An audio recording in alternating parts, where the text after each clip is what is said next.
you guys are now officially PhDs in social media.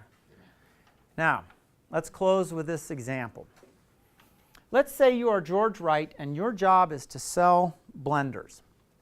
Blenders, not blenders to consumers, by the way. Blenders to Starbucks, Jamba Juice. This one, that thing costs $1,400.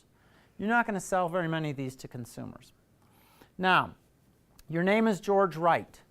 You are the marketing director at Blendtec. And by the way, you have 3 problems. Problem number 1, it's 2008, it's a recession. You're happy to just have a job. In fact, it is your first day on the job. So problem number 2, you ask your boss, Tom Dixon, president of the company, boss, what's my marketing budget? And he says, hey, we just hired you. You are the budget. Get marketing.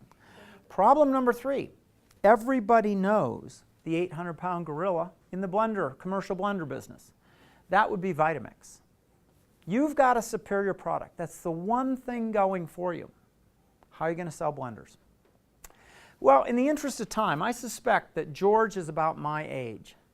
Way back in summer of 1976, I was coming up on my 16th birthday. I think he's about the same age. We saw how to sell a blender. My parents did not like the fact I was staying up till midnight just to start watching 90 minutes of Saturday Night Live. But Dan Aykroyd came on. You know how they used to do those fake commercials? Actually, they probably still do. Super Bass-O-Matic 76. Fish Eater's Delight.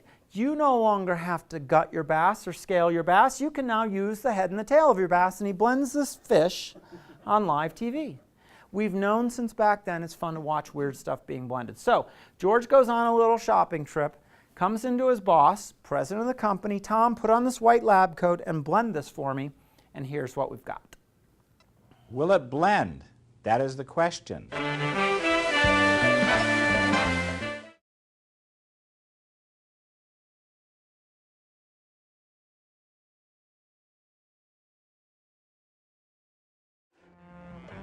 That is a 12-hour lantern.